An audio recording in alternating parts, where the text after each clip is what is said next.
Test 1, 2, test 1, 2. Stop. Ladies and gentlemen, this is The Vocal Minority with Nick and Steve. Nick Reynolds, Steve Harness, and cousin Brewski. The Vocal Minority with Nick and Steve. Yeah, welcome to another fantastic podcast, The Vocal Minority with Nick and Steve, available on social media everywhere.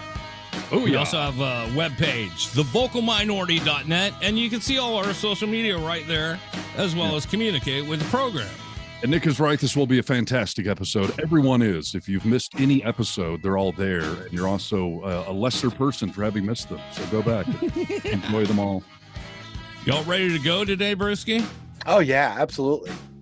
Need to know news. All right, we're going to do... You have to edit that. I don't have to edit anything. I want You have to fucking edit that. There was so much shit edited. All right. Need to know news. Said, oh Lord Jesus, it's a fire. News you need to know. I got bronchitis. Ain't nobody got time for that. Nick, you're the champion. Take it away. Well, you take it away, dude. I've been doing all the talking today. Go for it, Harness. All right. So episode, I think 28. I may be losing track, though. I think this is episode 28. We're going to cover need to know news. News you need to know. You're busy people. You don't have time to sort through all the news, but we do. We have a lot of free time. So, these are news stories for one reason or another we feel you should know about for pop culture significance or just actual news interest. So, Need to know news. News you need to know. All right, let's get into this right away, dude, because I was reading a story earlier today that I thought, I forgot all about those. Do you guys remember when Donald Trump made the NFT cards? yeah, and NFT cards, because I didn't know these things before too recent. These are virtual trading cards, I guess, that are unique for some reason that you couldn't possibly just take a screenshot of and keep it for yourself. Oh, they're unique. Well, not surprising, by the way. They stole the artwork for all of those. Right. And that was part of what we talked about in the previous, that he did these ridiculous NFT trading cards of him and as superheroes or military heroes, which is ironic since he's been none of those things. And he stole the artwork, which seems so silly since you can pay artists next to nothing to draw stuff for you. But it seems so Trump at the same time. Right. He should have hired the people and not paid them. That would have been even more Trump of him. But just stealing the art from someone else and selling it. And we'd reported that he sold those things out in 24 hours, which is just the definition of a gullible fan base out there. Oh my gosh, dude. Can you imagine? These are the same people that were like, I do have $4.99 a minute to call Miss Cleo. Call me. And the Trump cards, I think they were $100, I want to say, if you wanted to buy your own.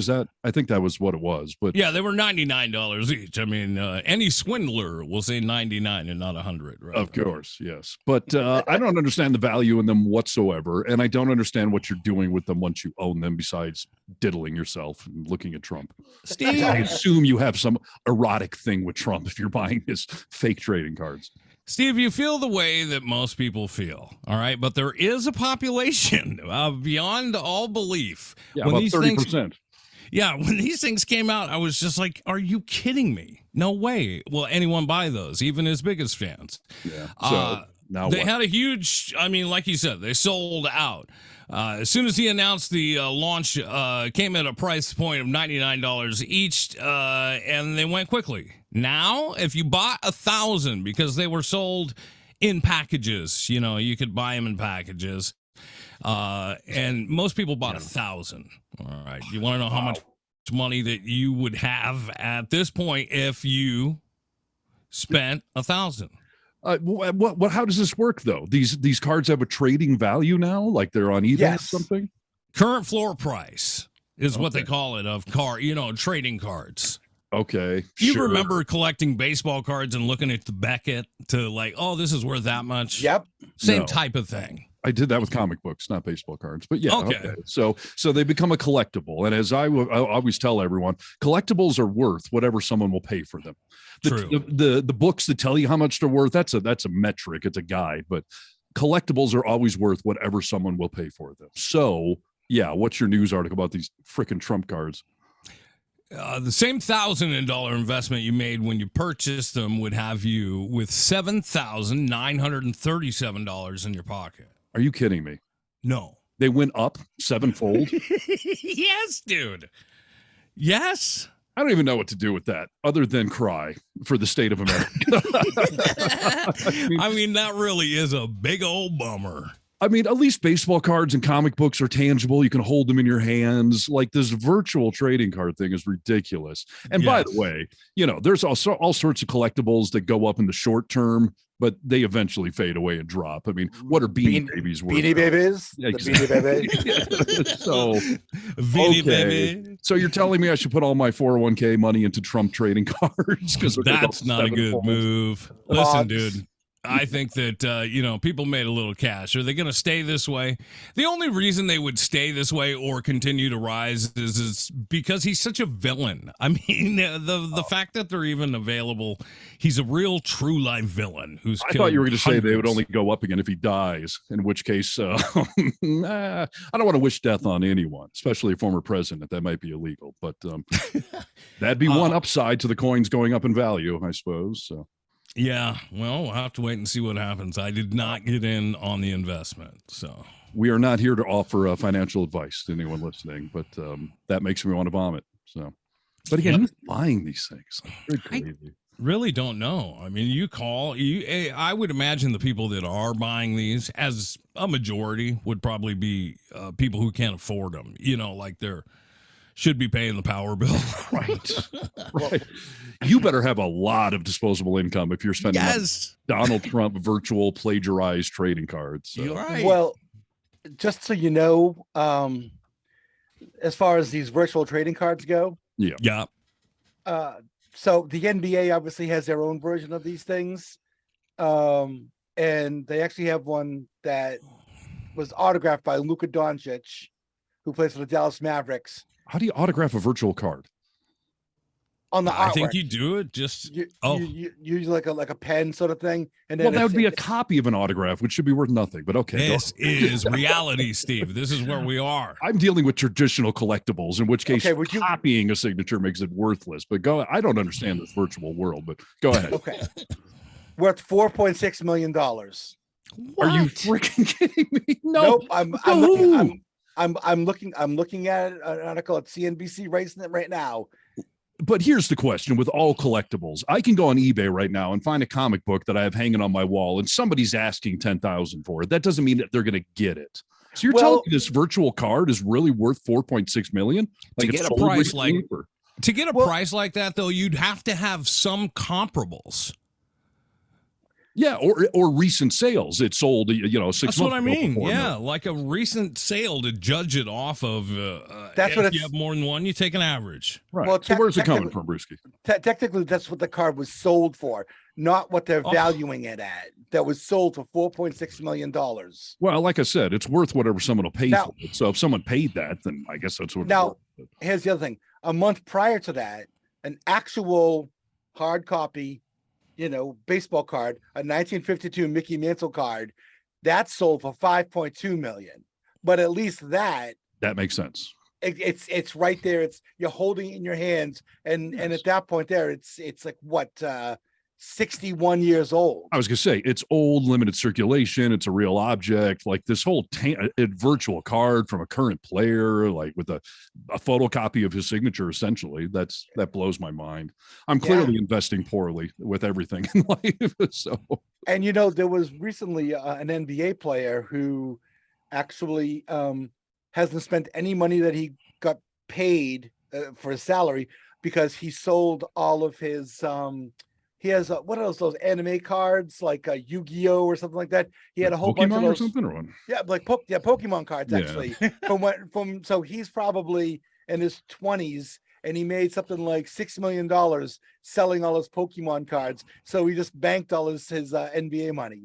Damn. It's incredible, dude. What you can get from, my brother has at the time was a best friend who collected Beanie Babies, and he got in on the early side of the game. Right. Yeah.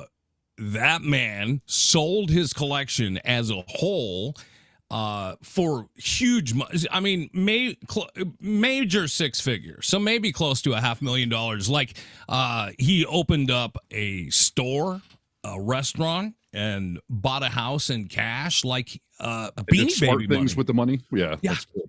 Beanie Baby. I mean, again, that's one of those short-term markets where if it's going crazy and you can cash in, more power to you. But collectibles are tough for that kind of reason.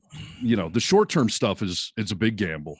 Like the stuff I have is just going to keep going up in value. Spider-Man, Batman, all of the age-old things. But remember when you and I started collecting vintage microphones and radios? Yes. Yeah. Those have gone way up, dude. We used to be able to get those fairly reasonable. Yeah, for sure.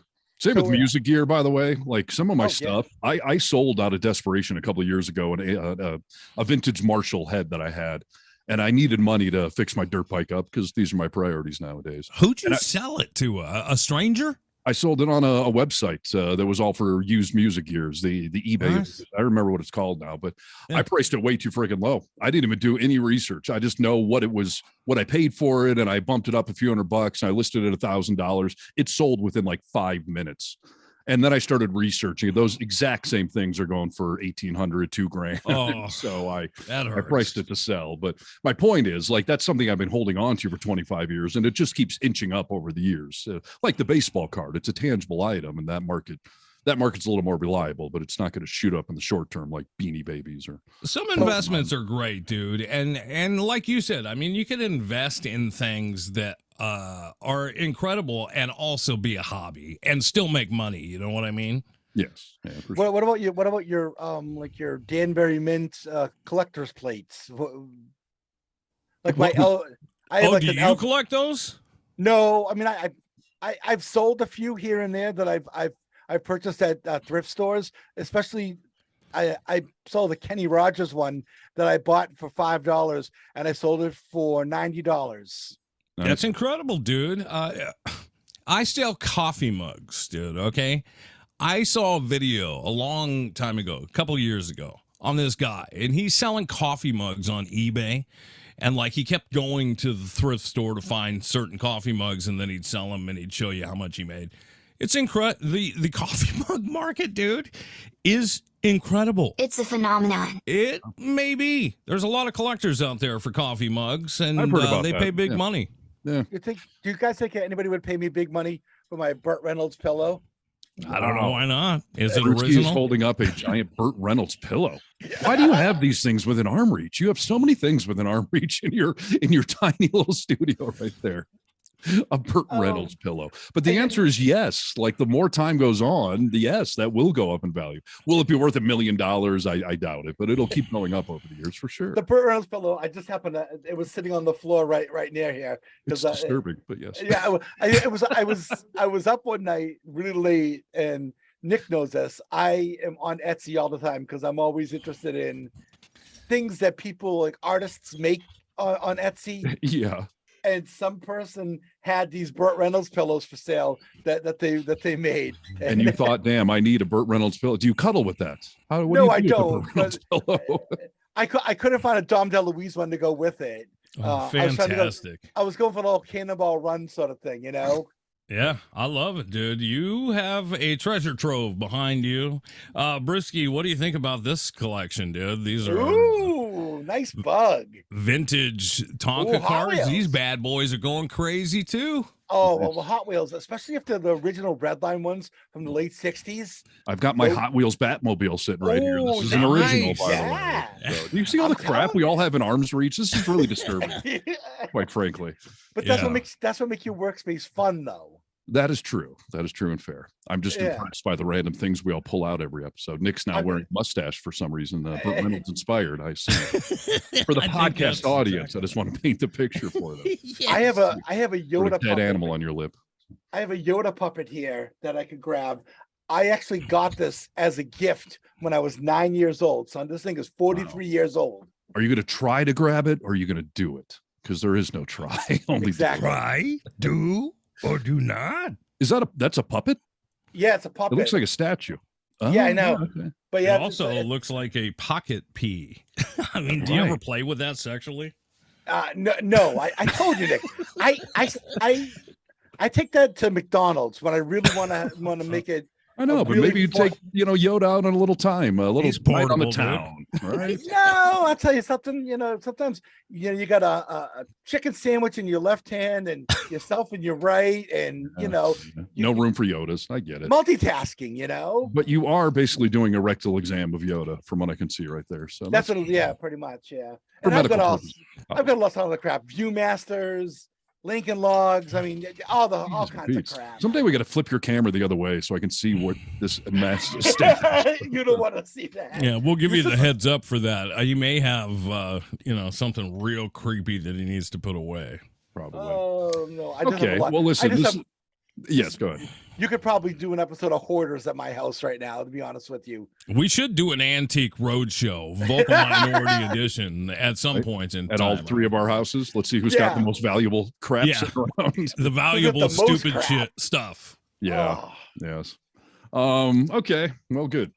We started this off with Trump's trading cards. I have another Trump article here, which is disgusting to me as well, but for a slightly different reason. Although it does involve pop culture, so we connect the dots now. President Donald Trump was reportedly so livid over Jimmy Kimmel's TV jokes that he ordered White House officials to get the late night host muzzled.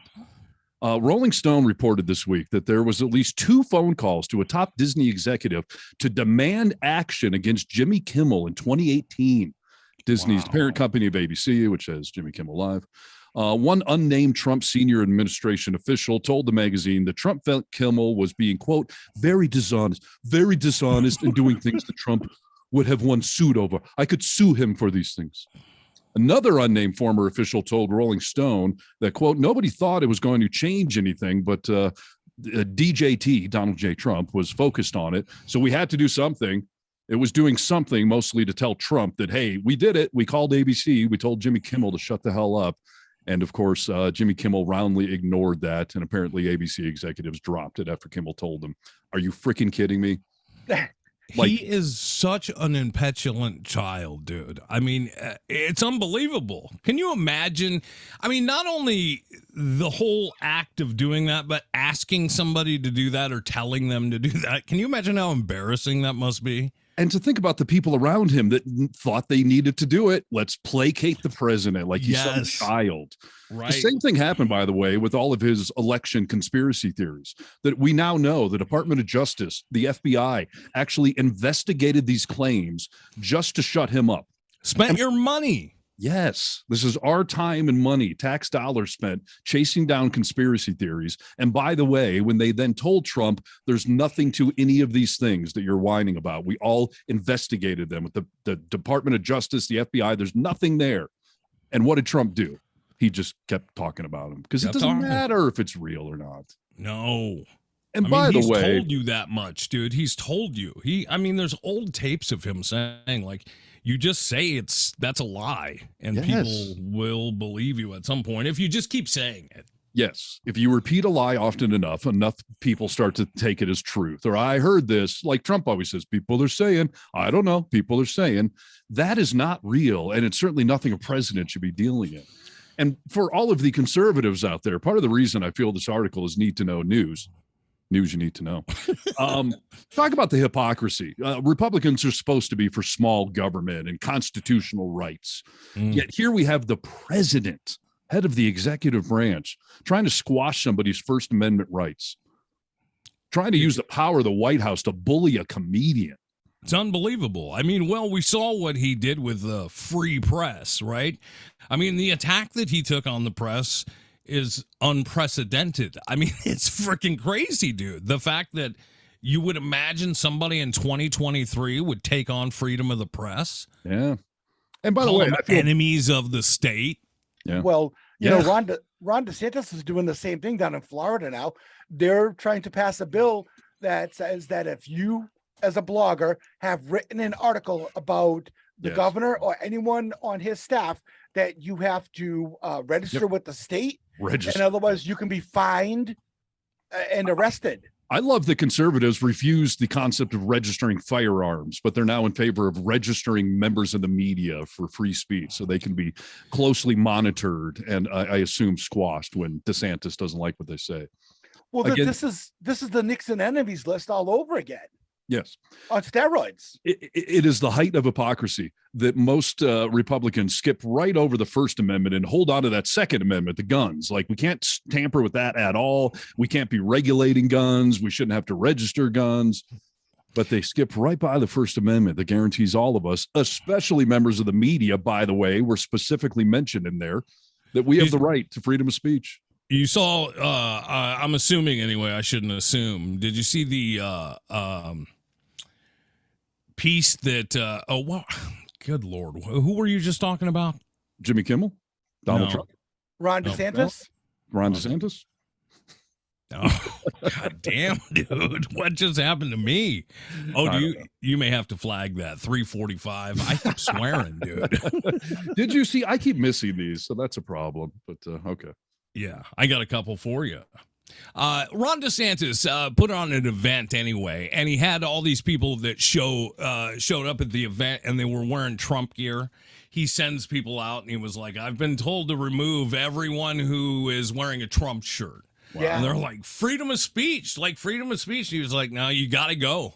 Ron wants you gone, off the property, away from it. Yeah. It's like, wow. I did not hear that. That's interesting. Yeah. Censoring anybody for what they're wearing is obviously ridiculous. But boy, touched a nerve with you, huh, DeSantis. Yeah. Well, again, I mean, go ahead. He's just as butthurt as Trump. Do you know about him and his boots?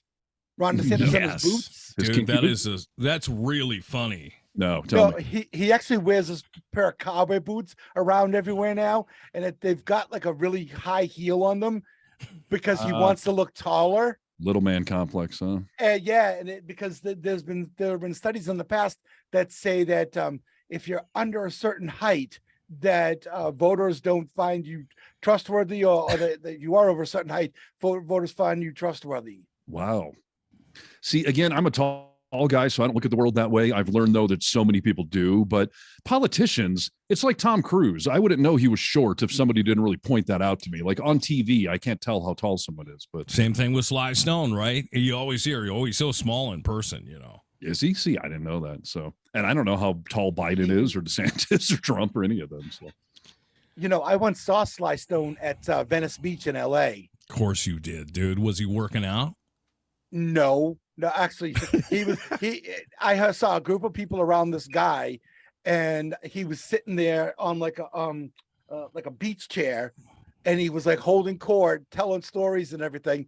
And I'll tell you what, it was fascinating. I sat there for like an hour listening to this guy talk, and people are like, that's Sly Stone. And I realized that I thought he looked familiar, and he seemed at the time, when he was talking, that he was on something, but it was amazing to witness. And it was Venice Beach in LA. And I didn't realize that Sly Stone lived in a van. And a lot of times he would go around to different beaches. And Venice in particular was one of the beaches he'd hang out at. And that, ladies and gentlemen. Need to know news. News you need to know. Hey. Hey, Adrian. I'm a little wasted, but that guy's got good muscles over there. Yeah. Did he live in the van, or did he just cruise the van? I live in a van down by the beach. He lived in the van, actually. He did? What year are we talking, Bruce? Nice van, okay. This was probably, I would say, 2008, 2009, somewhere around there. Yeah, Rambo 3 didn't do too well. Why is he living in a van in 2009, dude? From what I live my life. Don't judge me. From what I understand, he had a lot of money problems. Are you putting me on, dude? I invested heavily in Trump trading. I'm being dead serious. I'm being dead serious. He may have a lull there in those career years, but living in a van, I mean, he wasn't so broke. Come on, dude. He couldn't buy a mobile home? Hey, yo. No, I mean, I assume he just wanted to live the life. He wasn't actually homeless, just living in a van, was he? I didn't go deep into it, but from what I've heard people say that he had fallen on hard times, lost most of his money. Yeah, that Cobra money didn't last long, He had Tango and Cash money forever, dude. Fuck that guy. No, you just sorry, swore, you bastard. Damn it. Sorry. I was in character. Okay. I'm sorry. I'm losing it there. Sly Stone, man. I mean, that's just amazing. It is amazing. Oh, wait a minute. Brewski, as long Did as you we're just- doing Wait a minute. Well, Yeah. Did you say Stallone or Stone? Stallone. Stone. Oh, I was talking about Sly Stone, the musician. Oh, that makes so much more sense, dude. Oh my God! Oh. Why am I doing a Sylvester Stallone voice for the Sly Stone? You mean know Sly what and they the say Family about Stone? Sly Stone? Yeah. He's small, dude. How did Nick and I both hear that as Sylvester Stallone? That's so weird. I said it. It was Sylvester Stallone, dude. That's who I was talking I heard about. it wrong. I'm sorry about that, guys. I am so confused now. Who the hell was living in a van? Sylvester Stallone? No, Sly Stone was living in a van. Well, that makes sense. Okay. Yes, Okay. dude, I it mean, makes when was so their much last more bit? sense. Not only was he star so long ago, but he had drug problems. I mean, that makes sense to me. Okay, there we go. We're on the same page now. But yeah, so like I said, Sly Stone seemed like he was on something and telling lots of stories, and there were people in a like semicircle around him while he sat in this chair in a hot baking sun of Venice Beach. Listen, dude, that is so much more interesting to me than Sylvester Stallone having a powwow at Venice Beach. Sly Stone? I mean, that's what a moment in time that you had, Brewski. I mean, that's really incredible. I know. It was just. I'm starting to question a lot of stories I've heard now. I thought Sylvester Stallone was often referred to as Sly Stallone.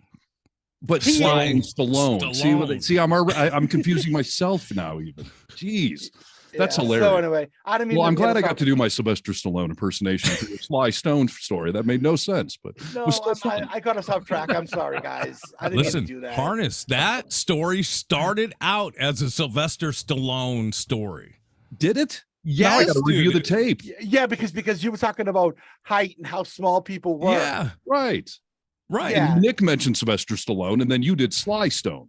Exactly, because when I I saw see. Sly Stone, he actually looked really small in person. I'm easily distracted, so Well, you know what is this? You guys worked at an oldie station, sure. so that's why I was thinking that maybe you were talking about Sly Stone. I don't know why. Harness. Thank you. Yeah, that was my oldest jingle right there, actually. Steve Harness. Well, listen, I'm glad we could bring the worlds together, though, between Slys. So, and I don't get to do my Sylvester Stallone impersonation ever, so I appreciate the somewhat Well, opportunity to do that. the listeners thank you for that. Yes, indeed. Ah, God, I'm Okay. sorry. Well, maybe having dabbled in herbal remedies throughout most of my life is why my brain is a little easily flighted. Brewski, do you have any marijuana related stories for us? Oh, I Or our do need to know actually. news? News. Need to know news. News you need to know. Yes. Dateline, Watley, Massachusetts. Oh, Watley. Where's Yes. Watley? Franklin County. It's in central Massachusetts near Northampton, and actually not too far from the campus of UMass Amherst, the state university. I see. All right. good And to so this place called Club Castaway, and they're opening a topless cannabis dispensary on the site of what used to be a strip club. So now the Nicholas Spagnolo is going to merge the two businesses together. That's having- what they call a pivot in 2023. That's just good business right there. Sure. So wait, did the guy used to own the strip club and now he's making it into the dual thing, a topless dispensary? Yeah. Exactly. Does he just not want to lay off any of the dancers? Is that why they're already working there? Just let him sell pot now. Well, no, I think he wants to get in part of the cannabis market, and why open a brick and mortar someplace else when you already have a large facility Well, it's right just, there. I mean, that's a classic strip club, right? I mean, most strip clubs you could buy drugs. Right. Yeah. You know what I mean? I mean, this is just illegal. It's to not do. a big pivot. You're right. Yeah. I mean, are the poles still there, or is that how they're showing off? Like they get a little jar and slide down the pole and show it to you. I mean, how are they? Are they just standing there topless? It could be health code violation if you really Well- think about it. I mean, I've never understood eating in strip clubs. I've never done it. Oh, A lot of Really? people do. No, Oh dude. God, eggs and legs. Come on, man. Dude, it is the dirtiest place you could possibly be. And that's It is a big thing, but I have no desire to eat at a strip club. Oh No. yes, a little steak and eggs. You know. So, do you feel okay about getting your flour there or your products for marijuana? Well, smoking poles probably has been going on at the strip club prior to that as well. So again, we're just bridging the gap there. No. I mean, I guess that's a novelty, but I need to focus on the crystals and the herb and what I'm looking at. I don't know if having a topless woman there is going to help me at all. And by the way, isn't that sexist? Can they hire topless dudes too? I mean, well, that was my question. Can are we going to have guys like me, behind the counter and right? My dad has told me the marijuana smoking causes man boobs for guys. So yeah, definitely. You could have some well-endowed dudes selling pot as well. But yeah, well, is Brewski stripping right now? Oh my god! Oh my gosh, dude, we're on the air. Wow. How's it going there, Brewski? What do you have in a sativa for me? Yeah, exactly. Listen, guys, I'm telling you right now. Jeez, wow. Wow, that's a little disturbing, but okay. I can't believe I'm doing this with my pants off. Oh, you have your pants off too? Can't you imagine them bringing male strippers in just to have the buff dudes with like chicks coming in to buy pot? Of course. Yeah. Listen, dude, you got a decent B cup going there. If I kind of put my hand over the top half of you, I think you got a nice little rack going there. It's not bad. If you were, you ever close your eyes and just sort of play with yourself? No. You get a little boob in one hand, a little pole in the other hand. That is so foul, Steven. That is so foul. Why? It's self-exploration, Nick. Why would you ever do that? Are you attracted to your body? I am attracted to my body. I'm looking good. You are? Well, I mean, every now and again I glance and I go, hey, it's not bad. I'll tell you. But I'm in a new phase of life where I take my shirt off and people are impressed. That's never happened in my entire life. So, but your own body makes you excited as well. Isn't that I don't know. I mean, I'm just saying that self-love is all about visualization. You feel good about yourself. Yes. But all right. I'm making a different point with Brewski here. I'm just saying that if you close your eyes, a boob is a boob. And obviously, if you're looking for spank motivation. I don't know, but you can't really see it because it's really light. But I've got some hairy nipples. And if I have my hand on a woman's breast and I feel hair, it's a no-go. I once went to a strip club called Hairy Nipples, so I don't know. Maybe this is not such a bizarre thing, but I don't know. To know news. I said, "Oh Lord Jesus, it's a fire." News you need to know. I got bronchitis. Ain't nobody got time for that. Yeah. I guess my short answer is if I had multiple dispensaries to choose from, I don't know that a topless one is going to entice me any further. I'll go once. Like you said, it's a novelty. I got to go once just to see, but it's not going to become my regular shopping mart. I mean, if it's a great pot shop that has good prices and selection, then I think it would be irrelevant that they're topless. I go for value, quantity. I like specific things. So if it's the shop in that town for that, but it's just overkill to have topless women. I'd go there anyways. So, yeah. Well, it's not too far, like I said, from UMass Amherst. So I'm assuming that they'd probably get a lot of, the fraternity guys and the but I'll college tell guys. you too. I've noticed when I go to my pot shops because I'm there a lot. It's a wide range of people. Male, female, young, old, all that kind of stuff. So it almost seems like you'd be shooting yourself in the foot to do a topless pot shop because you're going to narrow the demographic of who's going to come to your business. Just business 101. You don't want to be turning away clientele. So always up for a good business tip, dude. Well, there you go. Brewski, what would the name of a shop like this be if you were naming it anyways? Oh, probably boobies and doobies. Ah, very good. How about boobies and bongs? Oh, okay. Mm-hmm. I could see that. Can you get instead of a couch dance, an indica dance or something? Sativa dance is more high energy, indica is more mellow. Or maybe get a hybrid from a tranny, the best of both worlds. Well, there is a porn star by the name of Indica Flower, and she actually has she has dreads and she's quite sexy actually. But she is whenever you look at her social media, I don't think I've really ever seen her not smoking at some point or another. She's smoking hot, I'm sure. So there you go. Yeah. All right. I think that is news people need to know, that there is now a Topless pot shop. I'd like you to somehow track their progress. Let's see if they're still in existence in like 6 months, a year. Would you make a pilgrimage to go out there? You don't smoke much, do you, Brewski? Or do you? No, but I mean, I would, for research purposes. Yes, of course. I would absolutely make the trip, as a member of the media and of this fine show, I would actually do the research. Oh, now you are a champion. I like Points and joints. You'll have to check it out for us. There you go. Hey, dude, All let's cruise over to Boston real quick if you got the time. Do we? We're doing a Massachusetts loop from central Boston to the coast. So, yes. Yeah. Guy in Boston, Mass, had a heart attack and went to hell. Here's what he saw. Incredible but true. We always hear about people dying and them saying, like, I saw the white light and I saw my wife. She was waiting for me with a smile. Like these are the stories that we hear. We never hear, oh, I actually went down to hell. Yeah, right. They're always very good stories. Yeah. I think it's what happens when your brain's deprived of oxygen. But okay, go ahead. A priest says he briefly went to hell in 2016. He saw men walking like dogs, heard demons singing Rihanna songs. And while many of the most publicized near-death experiences continue to be great, positive, and delightful, here is your negative story. A Michigan-based priest now in Boston. So this ties you guys in nicely. It does. My home state of Brewski's. How nice. Yes.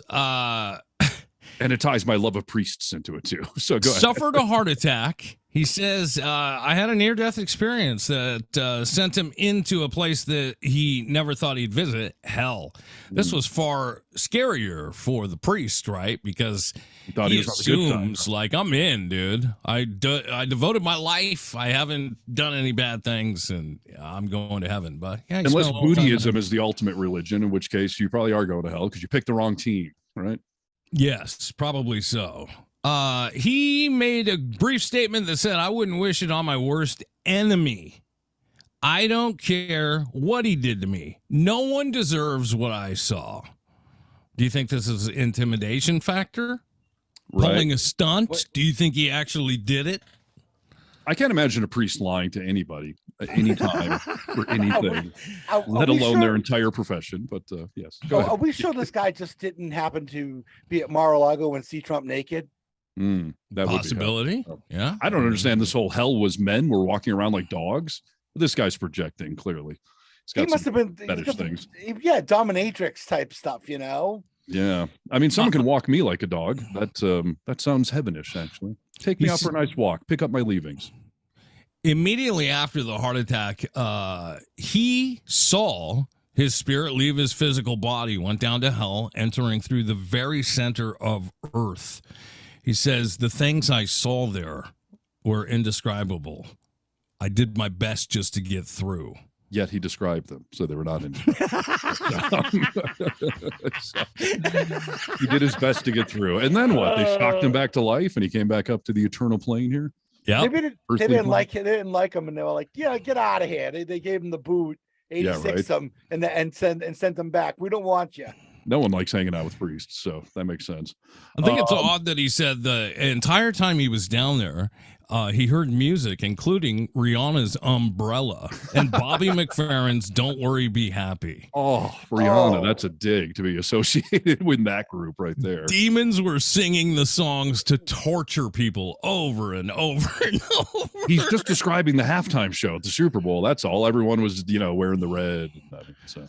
What is wrong with the Bobby him? McFerrin thing? Oh my God, that's so awful. It is. But you know what? The Hindenburg, my ex, she loved that song. And I told her, like, no one loves that song.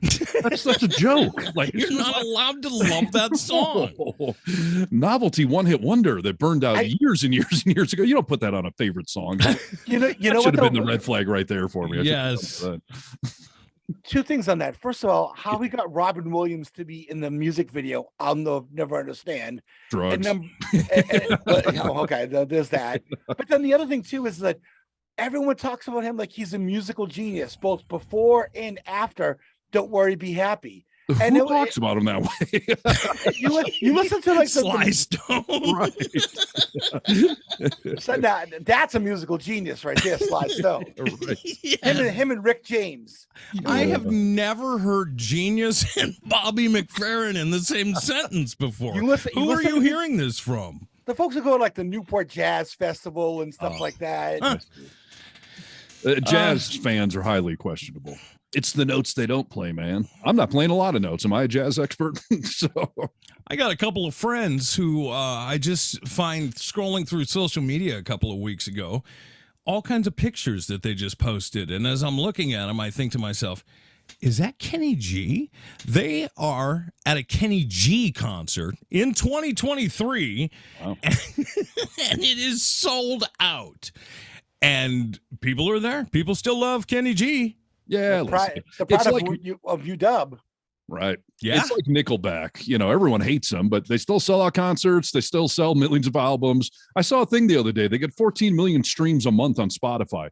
So apparently they're not that hated. And apparently someone like Kenny G, I'm sure, is still doing just fine. How many spins on Spotify? 14 million a month for Nickelback, the most hated band in the world, apparently. That is insane to me. Yeah. So okay, did I admit to somebody who snuck their way onto my Spotify playlist and not by accident? Yeah.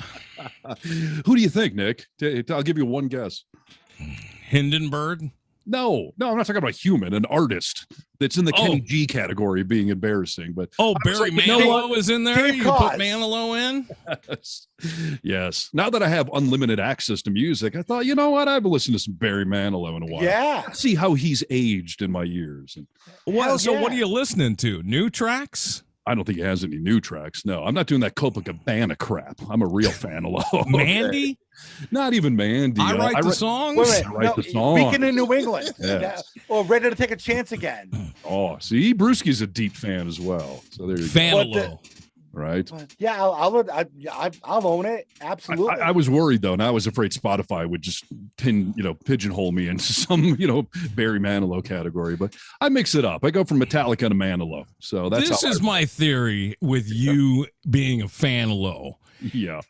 It triggers great memories of your mother listening to that as you were growing up.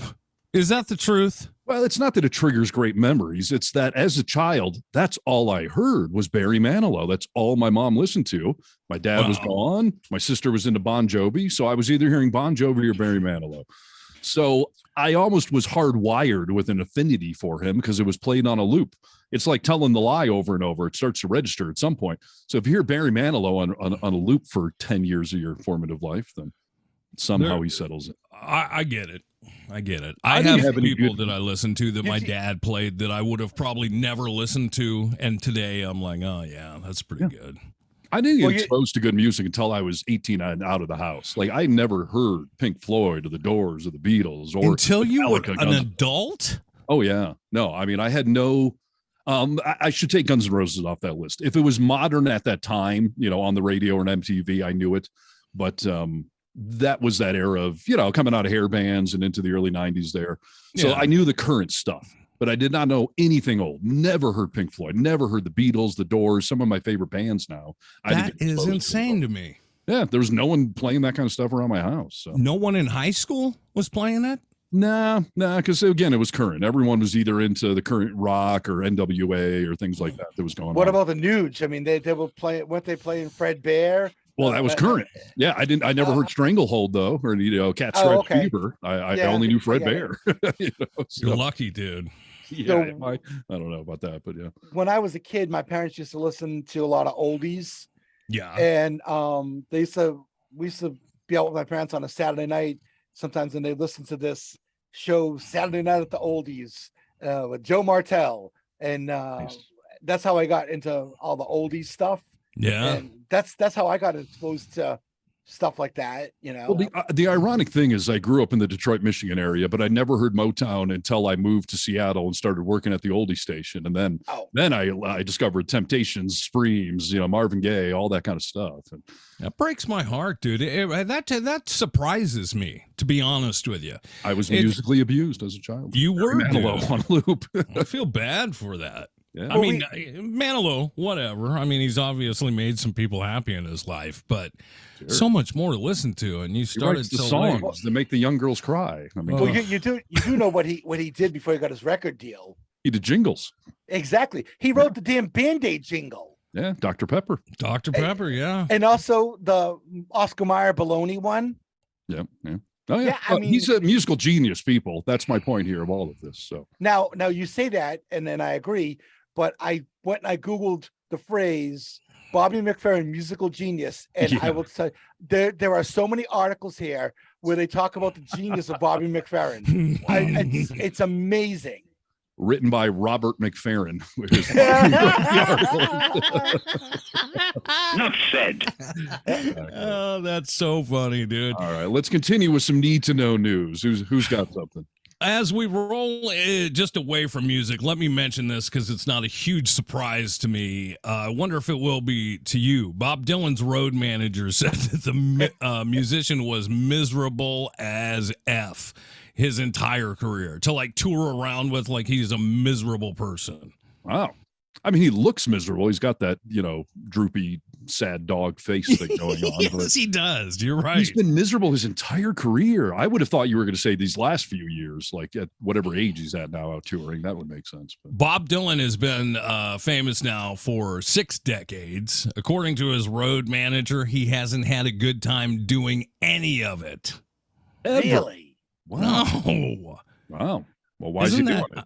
I have heard him at concerts before, like live recordings, say, whatever. I just want to do it for me. Like, I don't really care that you guys are here. I'm like, I can't wait to go see you, dude. That must be why he mumbles so much. It's if you don't have anything nice to say, don't say anything at all. He became more miserable as the years went on. Wow. I blame Jacob Dylan and the lack of success of the Wallflowers after their one hit. Yeah, what happened with that, dude? I thought we can be heroes just for one day. Yeah, no. Bob Dylan was on tour in 2020, and that was one of the first tours here in Tahoe that got canceled. And I thought, you're going to kill either him or his entire audience, since COVID was mainly affecting, older people. I just assumed he was out touring because Jacob Dylan needed more money after his failed career. And so Dad was out there trying to I bet he's got plenty of money, dude. Plenty of money. Doesn't need I would to hope do so. it. It comes back to the question, though, of why you touring and why you doing all this stuff. Because, you probably made your money. Some people are at their happiest being miserable. You know what I mean by that? Yeah. Some people like to stay depressed because they know how it feels. So yeah, for sure. That's interesting. I've never been a big fan of artists that complain about being famous. I love Eddie Vedder and Pearl Jam, but when I hear Eddie complaining about being famous, although he doesn't do it much nowadays because he's not as famous as he once was, but he used to run around Seattle with a rubber mask on because he just didn't want to be recognized. God forbid people recognize me. Then stop writing albums. Stop being in the public eye if you don't want to be recognized. How lucky are you? When you get when you get such an iconic artist as Eddie Vedder, for him to be able to write the way he writes, he has to be a little odd, right? Sure. Yeah. So maybe he has to be, but he doesn't have that social game that he likes to play. Maybe it really makes him anxious. I mean, there are people like that. Why haven't we seen Banksy? I mean, people say that he doesn't want to show himself. He's anxious about those, being famous, crowds, stuff like that. Interesting. I have a related article, as a matter of fact, to this, if you're done with Bob Dylan. I am done with Bob Dylan, and we will carry on. Need to know news. News you need to know. All right. Here's an article that, I don't know, maybe you guys will be sympathetic to this. I am not. We all know Bruce Willis, obviously, famous actor, Die Hard, etc. But he recently came out, I don't know, months ago with whatever his deteriorating mental state was. A front very, temporal very fast form of dementia. front temporal dementia. Front temporal dementia. You were absolutely right. So, Yeah. so poor Bruce Willis. I mean, all of us on the show worship the guy as John McClane and for so many other roles over all these years. David Addison. He's got a long list of phenomenal movies. Yeah. But again, he's made his career off of being in the public eye. It's what being an actor is, right? So sure. Now that he's got this new diagnosis of, as Brewski said, front temporal dementia, Bruce Willis's wife, Emma, begs paparazzi to stop basically harassing Bruce when he goes out in public. Emma Willis made a plea Saturday to paparazzi who chased down her husband, Bruce Willis, who was recently diagnosed with front temporal dementia. In an effort to raise awareness around dementia, Hemming Willis posted a video on Instagram asking photographers and videographers to stop shouting at him, stop trying to get his attention out in public. So the basic point here is Bruce Willis's family is saying, leave the poor guy alone, Yep. I would completely disagree. I'm really sorry, Mr. Willis, but you've made your entire career, all of your millions and millions of dollars off of us, the public. You're a famous person. And now that you're sick, of course, we still want to know what's going on with you. We want to know. We have every right to know because you are famous and you have made yourself a public personality. Yeah, I can't cry for we you don't now. have a right, dude. Let's not be crazy. It's a constitutional right to know what Bruce Willis is doing. Also, I'm just saying, you can't turn the switch off. You can't clamor for public attention your entire life and then say, no, now I'm done. Stop following. There's plenty of people, dude, who have been famous and then slipped into obscurity. They wanted to do it. He's not doing any more movies. He doesn't need to talk anymore. Also, do you not have any respect for him at all? Like that he's sick and that not only are those things bothering him, but they're messing with his mind, messing with his anxiety. But he's somebody that we have all idolized for years. So you're still a news story, Bruce. I mean, I'm sure Corey Haim would have loved to have this problem. Corey Feldman, like people who just faded from, fame. Sure, no one's walking, no one's stalking you for your picture, but Bruce some of them choose to. Well, my whole thing is that I don't know if the shouting would trigger something in his brain, kind of like how loud noises trigger people who have like autism and that sort of thing. Sure. Yeah, now, maybe, but that's not the point they're making. No, but she said, everyone's shouting his name and that sort of thing. Now, if you can don't go on in public. Well, yeah, there's that part of it. I mean, I'm sure you are an American. They're the rubber mask that entertain me and don't have any respect for you. Dude, listen, that's you idolize him. You have respect for him. He's respect an idol. his ask, respect his request. No, you don't get to just turn the switch off, celebrities. Sorry. You're a famous person for a reason. You put yourself out there. Now you're seeing the downside of it, but sorry. Well, if we can't have the respect for a person's illness, would you do the same thing if he all of a sudden came down with PTSD? I do it for anything. If you're a famous person who is now, yes, he's still newsworthy. Obviously, this is the article we've all been talking about his, this medical diagnosis. Like you're a newsworthy story, and I'm sure your family is still making money off of your name and will for generations to come. So you don't get to be selective about your fame. What if please go see my movie? He can't do it though. He can't do it. He's not making any more movies, dude. He's not making any movies. He has nothing to promote.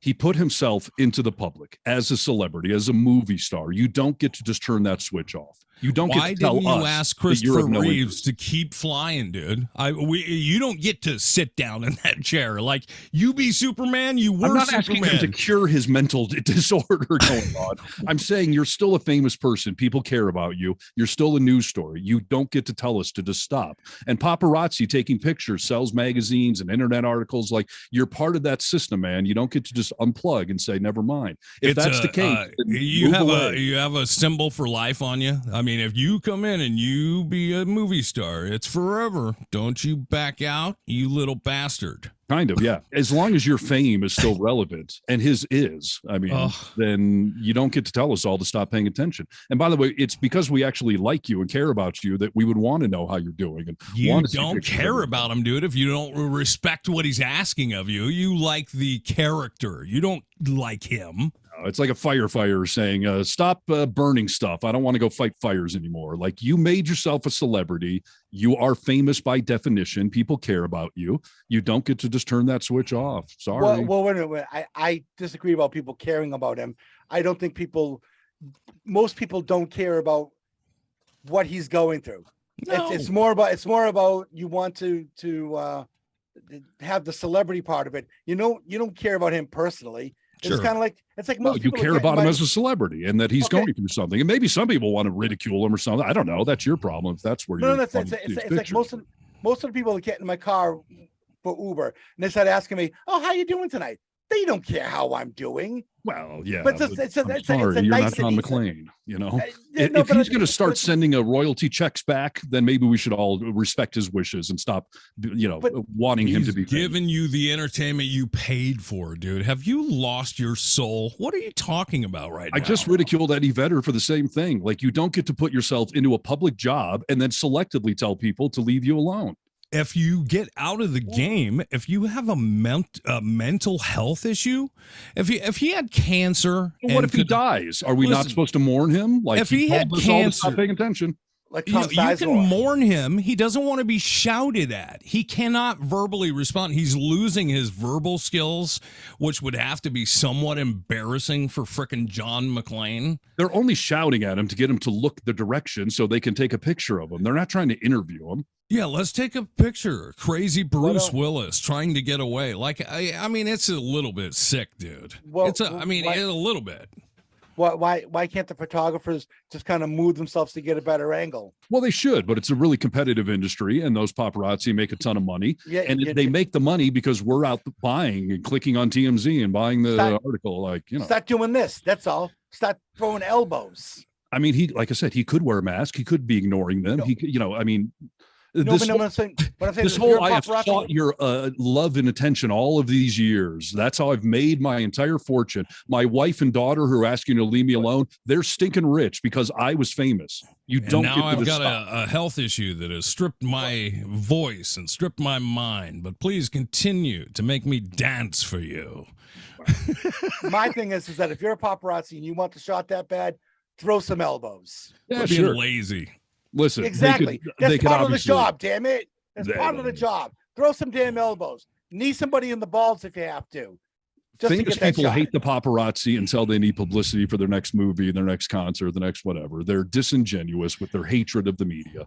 You're a media professional. So I'm sorry. No, you don't get to just flip the switch and say, stop paying attention to me now. Luckily, I'm not doing movies anymore. Doesn't matter. You're an icon. Bruce Willis is one of the most famous actors on the planet. You're not going to just be unfamous, and no one's going to just stop taking pictures of you. And if they do, that makes your picture even more worthwhile. So, sorry, this is the life you chose. Listen, I don't think he can't have pictures taken of him. Something in his head is going on where he can't be shouted at. Then you're a famous person. Don't go in public then. Are you going to tell the fans not to, hey, Bruce, you doing okay, buddy? Hang in there, Bruce. Like, no, all of us now have to respect Bruce Willis's wishes. That's preposterous. You're a public figure. Then don't go in public if you don't want to be shouted at. It's a good thing. I'm so sorry you're stinking rich because of all of us. We can't even debate this, dude, because this is, this is not a debate. You're not right. You're not wrong. This is your really messed up opinion. Well, it's the free market. He's still a commodity. He's still famous. People still want to see him and talk and hear how he's doing. So, again, no, you don't get to become a multi-zillionaire off of being. Wait. Okay. So, question: how much do you think Bruce Willis is actually worth? Net worth? I mean, I have no idea. I would assume it's 100 million plus. Brewski, how much is Bruce Willis worth? So, Computing. Brewski is computing. Boston Booyah! Here's the answer. $250 million. Okay. And where did that come from? Him recycling cans? Well, my thing is that I thought he'd be worth more than that, to be honest. Actors who only act and don't do the Ryan Reynolds or George Clooney thing where they start businesses, they tend to only be worth 100, 200, 3 million, you know, there's somewhere in that range, which is obviously a lot of stinking money, but Yeah, exactly. you know, it's the Clooney's and the Reynolds who have taken that celebrity money, put it into a real company, and then sell them. Then they start to become worth tons. But again, that is all the Ryan Reynolds, George Clooney. You're only starting vodka companies and whatnot because you're famous. You don't get to have it both ways. That's my point. And at that, we need to wrap this up. Need to know news. News you need to know. Thank you. Good. There you go. All right. Well, you should go sit down and think about that for a little Think while. about what I've done. I think every show could end that way. Harness should probably go think about what he has said today. Steve Harness. You can find us on our webpage, thevocalminority.net. You'll see all our socials there and a great way to communicate with the program. We thank you for listening to another installment. Peace, peace. Test 1 2, test 1 2. Stop.